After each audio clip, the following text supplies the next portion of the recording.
Welcome to the Mystery Science Theater 3000 Season 1 Countdown! Oh, hi.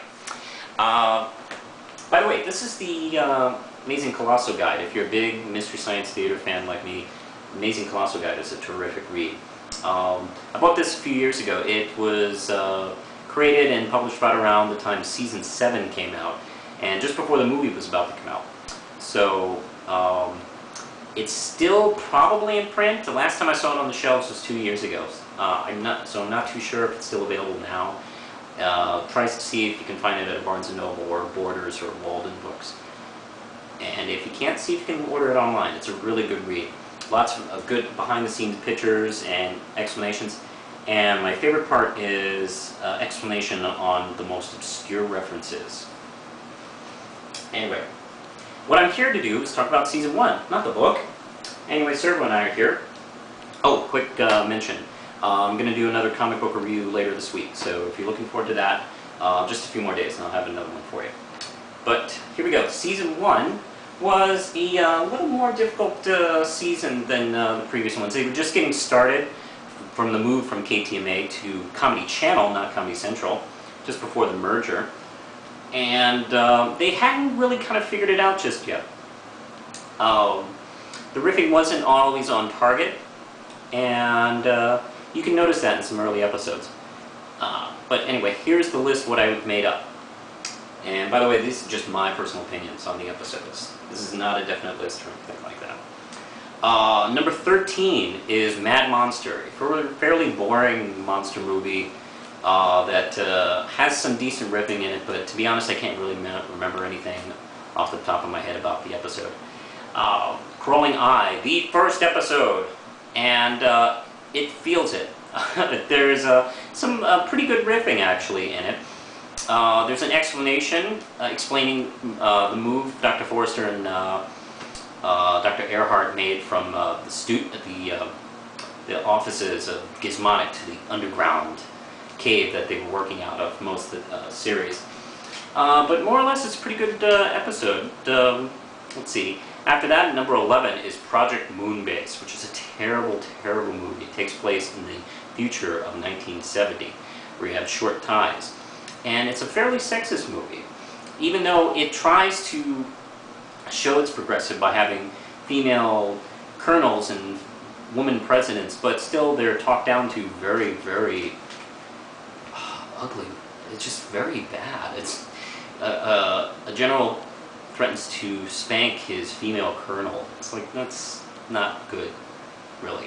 And also it doesn't help that the female character who is a colonel talks like a fucking teenager. I mean, she's like maybe 30? I don't know. But it's a terrible movie. The first 20 minutes is spent on the bad guys deciding to infiltrate the Project Moonbase, and that is like resolved in 10 minutes once their spy is discovered, and then the rest of the movie kind of like lingers, and then the leader tells the two astronauts who are in the Project Moonbase that they can't be there and not be married, and the last 10 minutes is them getting married. It's unbelievably bad. And the riffing is actually pretty good in that one. The next is number 10, The Corpse Vanishes, an okay 30s movie with Bela Lugosi. Crawling Hand is the next one. A typical disembodied hand killing people movie. And I never understand Hollywood's fascination with killing hand movies. I mean, the arm really needs to participate in order to kill anybody. Let's see. Also, it's the first episode with Alan Hale Jr. in it. He would be in 3 of the movies. The Slime People. Okay episode. I discovered watching this movie that a reporter can order a soldier around. I mean, it's crazy. I guess that's how the rankings list up. Pretty funny riffing in this one. Servo makes a great Ecto Cooler reference, which is like the funniest thing. I completely forgot about Ecto Cooler until I watched this. Robot Holocaust, a hugely strange, cheap movie from the 80s. Very funny. Untamed Youth, a Mimi Van Doren film. Not too bad. You know, actually, the movie's actually fairly entertaining on its own. Moon 02 from Hammer Studios. Their first and only science fiction attempt. It's sort of a western in space, and it's okay. It's got a silly, silly-ass theme song, which is unbelievably catchy. I mean, I warn you. Be prepared, okay? Just, if you watch it on YouTube, or they eventually release on DVD, just be prepared. That and Untamed Youth are probably the two most watchable films without Joel and the Bots. Black Scorpion is a very unwatchable giant scorpion movie. The special effects are really good though, but the rest of the movie just sucks on toast. The best thing about the episode is the riffing. It's the last episode of Season 1, and the riffing is pretty on par with the rest of the series. Joel and Bots have a lot of funny lines throughout, and the repetition on their jokes and the rhythm of their jokes are really good. I think at this point they were starting to figure out what works and what wasn't working. Women of the Prehistoric Planet, the birth of Haikiba. Fairly okay looking, but boring ass science fiction film. The two leads are Asian, which is actually pretty aggressive, but that was kind of it. A shitty film. And number 2 is Robot versus the Aztec Mummy. A sequel to The Aztec Mummy, and we know this because half the movie is a flashback to the other one.